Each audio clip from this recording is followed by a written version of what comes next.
се наоѓаме во куќата на мирисот и вкусот во Кавадарци. Поранешен младински дом, уште порано офицерски дом. Сега е мирно и тишина, во просторија во која снимаме, порано беше бука. Се слушаше многу гласна музика, беше дискотека. Сега е адаптиран простор за ова намена и мислам дека е вистинско место и вистинско време кога треба да дојдете и да посетите овој музеј. Томе Крцевски е кустос, виш кустос етнолог, човек кој многу ги познава овие работи што се овде. Емисијата ќе ја снимаме во 4 дела, со цел посеопатно да бидете запознати и со вкусот, и со мирис, и со музиката. Томе, добар ден. Добар ден, повелете, односно добродојдовте во нашиот музеј. Куќата на мирисот и вкусот. Ти музиката е спомна? Да. Со развојот на музејот, односно со музејската дејност, ние не застанавме со првичното основање на музејот, кој што се основа 2013 година, како куќите на мирисот и вкусот, кој што го представуваше тогаш традиционалната тиквешка храна. Ние денес имаме постојана поставка која што се адаптира и го представува концептот, односно карактерот на наша Кавадарци, а тоа е храната, виното и музиката. И музејот е поделен во 4 дела, и тоа винарски дел со развој на лозарството и винарството, селска куќа, односно селска соба, градска соба и спомен собите на Никола Бадев и на Васил Хаджиманов. Се заедно, значи, да го представи карактерот на Кавадарци, да го представиме пред посетителите она што го имаме ние во тиквишијата, а тоа е храната, виното и музиката. Колку луѓе до сега има дојдено овде? До 2024 година водиме евиденција 18.500 посетители на овој музеј. Оваа година до денеска има 2638. Дали оваа бројка е доволна? Бројката е доволна, оние што има тематски посети ни доаѓаат, ни се најавуваат и ние ги го представуваме музејот онака како што тие доаѓаат, односно со одредена тема, например традиција, култура, културно наследство и така натаму, односно она што го имаме ние во Кавадарци. Ке искористиме елоквентноста на Томе Крцевски да ни каже од почеток. Како во овој крај започнало да се развива лозарството, винарството и како музиката и традицијата?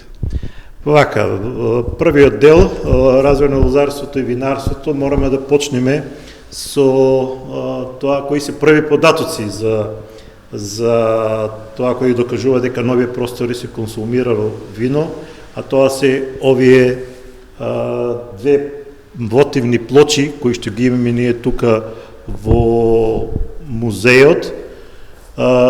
Тоа се овие мермерни плочи, како што реков, бахиналии, кои што во рацете држат, менадата држи во раката грозд, а исто така и на столбот има грозд. Овие бахиналии се дел од артефакти кои што се најдени предмети на територијата на општина Кавадарци. На територијата на општина Кавадарци имаме 220 археолошки локалитети кои се заведени и ние ги црпиме, односно колегите археолози ги црпат од овие локалитети. Значи со овие први докази, бахиналии, тоа се чествување на богот Бахус, односно богот на виното во римскиот период. Значи први век пред нашата ера. Исто така имаме податоци дека на овие простори се чествувал и богот Дионис во античкиот период. Богот Дионис се го чествувале два пати во годината, односно кон крајот на март се чествувале мали Дионисови игри, или тоа биле селски Дионисови игри и големи Дионисови игри или градски Дионисови игри, кои се одржувале во првата половина на април месец. Овие игри и бахиналиите и Дионисовите игри се чествувања се содржале театралности, тривијалности, блудови и така натаму. Имаме пишан податок дека 168 година пред нашата ера императорот Проб, кој што владеел на овие простори, ги забранил овие игри бидејќи содржале блудови. Тие чествувања можеме да ги кажеме, да ги потврдиме, односно да прикажеме дека на овие простори се чествувал гроздот и во средниот век, но во помала мера. Што сакам да кажам? Сакам да кажам дека лозовите насади кои се обработувале на екстензивен начин биле во рацете на црквите и манастирите.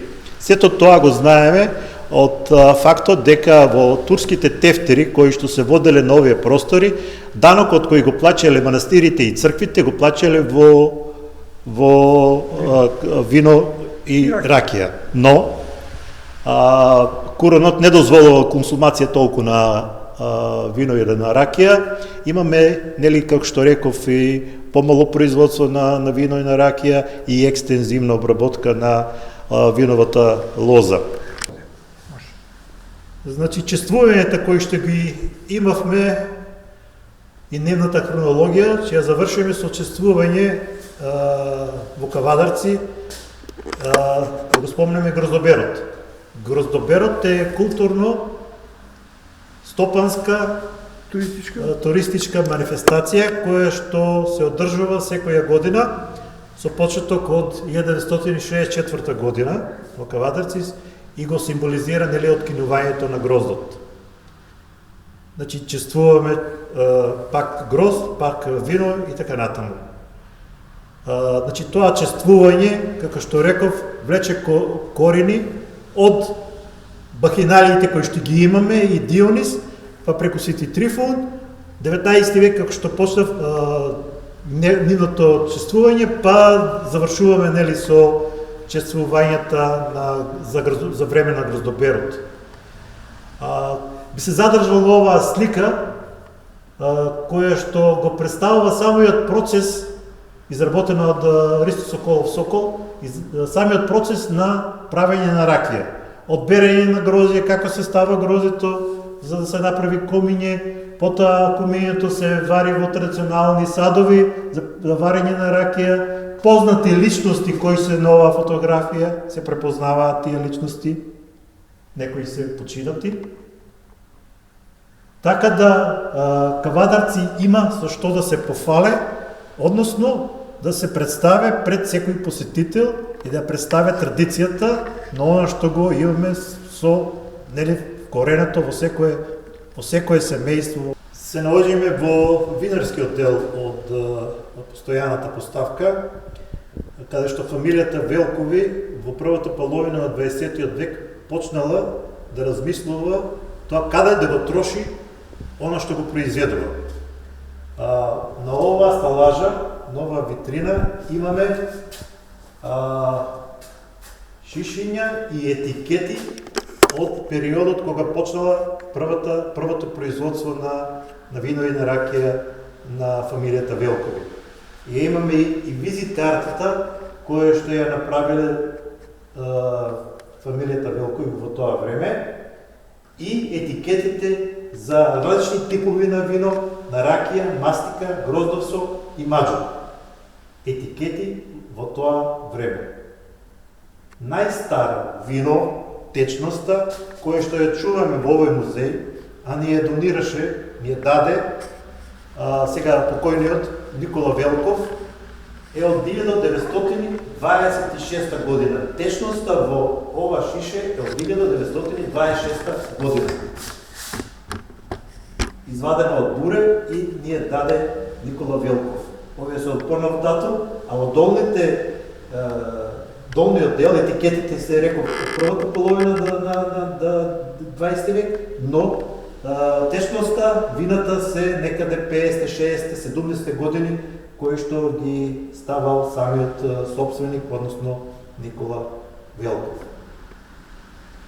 Што е карактерично друго за Никола Велков е тоа што неговата фамилија произведувала неговиот татко, кој што произведувале вино, ги обработувале виновата лоза и правиле вино и ракија и биле трговци и носеле вино и на ракија во Солун. И имаме предмети кои што оваа пумпа каде што преточувале течност од еден сад во друг сад и си олеснувале работата. Сакам еден момент малку да се надоврзам тука околу виното и ракијата и предмети кои служеле за чување и складирање на вино и на ракија. Тоа се овие карти за вино и за ракија, кои што на кој начин се изработени и кои орнаменти кај ја има и овој предмет кој што е заштитен и од чиста кожа. Во минатото овие предмети, карти за вино и за ракија биле доминантни, односно предначеле во канењето на сватови или на гости за време на за време на свадба. Значи оделе шишето полно, односно картата полна со цвеќе и се канело по свадби. Исто така и другата карта која што е доста украсена со мониста, но и со своја орнаментика кој и дава душа на самата карта. Малку да се надоврзам тука околу овој дел од постојаната поставка, сумпурица која што била неминовна за заштита на виновата лоза, со мешин, кавдарчани знаеме што значи тоа, со мешин кој што ги заштитувала виновата лоза во тоа време. И предмети кои што служели за обработка на лозата. Пресата исто така е предмет кој што бил на фамилијата Велкови, каде што правеле маџун со пресирање на гроздето и со разговорите кои што ги водев. 80% дури на течност излегува од кога ќе се наполни со грозје и со долготрајно варење на гроздовиот сок, кој што се излегува се прави маџун. Има еден момент тука кој што стари кавдарчани го знаат тоа дека порано маџунот го правеле, односно кога се варел маџунот, односно гроздовиот сок, се ставала земја белуга или на руски значи бела земја. Белугата го чистела ширата, односно маџунот, со долготрајното варење и кога ќе се сталожи, кога ќе се свари и кога пред да се изваде, талогот останува во тавата, а другиот дел се пакува во тегли или шишиња. Значи тоа е една карактеристика за маџунот. Ние знаеме во Камадарци дека маџунот служи освен за во исхраната, служи и за против болести, најчесто за чистење на црниот дроб. Овие сите така наречени приказки и анекдоти кои што ги имаме во музеот, ги кажуваме и на посетителите и од страна, односно странци, и многу се интересираат за сето тоа, дури пројавуваат желба да негде купат маџун, да го пробат тој деликатес. Винарскиот дел ни е изграден, односно подрум ни е изграден во овој дел каде што сме сега од Ристо Соколов Сокол. На уметнички начин прикажа како еден подрум во минатото изгледал во Кавадарци, односно во овој етнички предел Тиквеш. Изграден односно од камења со трска, со глина или земја, слама и трска, кој што овој уметнички приказ го доловува токму тој момент кој што го има винарскиот подрум во Тиквишијата. Сега би се доврзал на уште еден предмет на фамилијата Велкови, овој мулјач, кој што е од првата половина на 20-тиот век, односно од 1924 година е, со мала репарација, која што го направивме 2013 година, ние го доведовме до состојба дека и ден денес работи. Внатре собира еден кош грозје. Значи, според кажувањата на Никола Велков, вика еден кош грозје влегува во ламјата. Значи, овој мујач го нарекол ламја.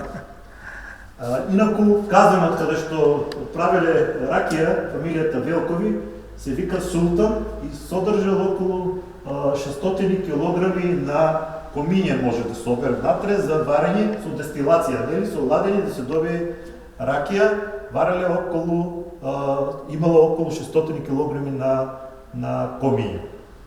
Како што реков, виното и ракијата кои што ги правеле фамилијата Велкови, еден од враќата, нели, трговец бил, одел во Солун каде што, нели, ги продавал виното и ракијата, но истовремено и направил корпоративен договор со Метакса и Узо, таа приказка ја има во Винскиот музеј, но ние се задржаме само до основните податоци за фамилијата Велкови, каде што ги имаме овие предмети. Таму се има и оригинали кои што стоат, односно документи за таа соработка со Метакса и Узо и таа размена на производи. Томе која година тоа?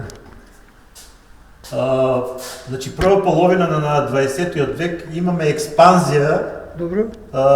Реков овој мујач 1924 година имаме експанзија на виновата лоза и некаде до 1910 година производството на грозје имало потреба од зголемување. Значи, фамилијата Велкови, за да биде конкурент на пазарот, почнало да се здружува со други фамилии, семејства во Кавадарци кои произведувале вино, односно имале лозови насади и се здружувале винариите за да бидат конкурентни на пазарот. Колку количина на вино и ракија продавале на пазарот? Па, колку што читав, јас од 6 до 7 илјади тони имало во оптек тогаш, ако не грешам. Било ли познати таа ракија? Да, биле познати и секаде тиквеш, како тиквеш се презентирал на Балканот. Тој бренд, значи, тогаш бил популарен? Популарен, секако, кој што, нели, неговата популарност одел до таму да, значи, фамилијата Велкови секаде представувала тиквеш, авторитет, била авторитет во тоа време, карактер. Така да фамилијата Велкови има оставено едно добро културно наследство во производството на вино и на ракија, и односно на представување на традицијата на вино и на ракија. Морам тука да го кажам моментот, нели реков 1910 година виќе експанзија и собирање на винариите, но здружувањето, но битно е да се спомене Балканските војни и Првата светска војна. Првата светска војна 1914 година, Кавадарци бил линија на фронтот. Од Северна Африка војските кои што поминувале низ Кавадарци, тоа се пише на документи кои што ги има во литературата и со дати и со фотографии, има и дури и фотографии со камели дека биле на овие простори, дека имали камели на овие простори. Значи тука се задржала неколку години таа војска за да продолжи да се врати до... Од каде била војска? Од Франција. Француската војска. Има анекдоти кои што, нели, циркулираат во тиквишијата. Да, има и фотографија од тоа време. Да, и има и анекдоти кои што... Кажи ли некоја анекдота? Па има една анекдота за коњак кој што бил, односно шишиња полни со алкохол, ги нашле горе во подкут околу планината Кожув. Под Кожувието е мрежичко рожден, не знам. Ја нашле шишиња полни со алкохол, ги пробале, ги испиле и така да, кога ги покажале шишињата на французи, после неколку десетици години, прашале кај се шишињата да ви платим по $1500 од едно шишие. ама не ги испиме. Значи, тоа се една од анекдотите, Не биде свеси што пие. што испиле, ама билубаво. Билубаво, така да, ете, има некои анекдоти од таа линија на фронтот што ја зборувам и тука што престојувале. Но што е битно за таа линија на фронтот, па е поврзана со лозарството?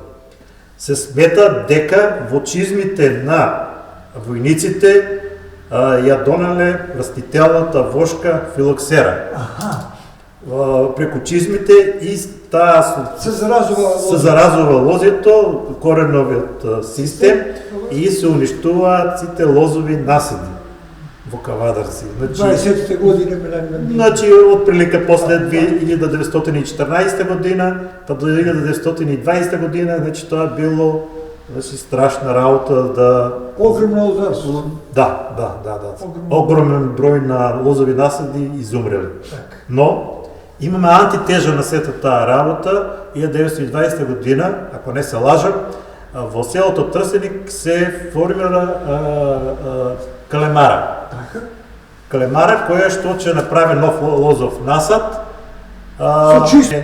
да се смене и да се обработи и заштите лозовиот насад, односно површините, за да се насадат нови лозови насади, нови сорти. Читав дека е донесен американски калем, на кого се стават калеми од видови на сорти на грозје од подрачјето на Балканот. Од Црна Гора, пренесувајќи ги неговите постари родители или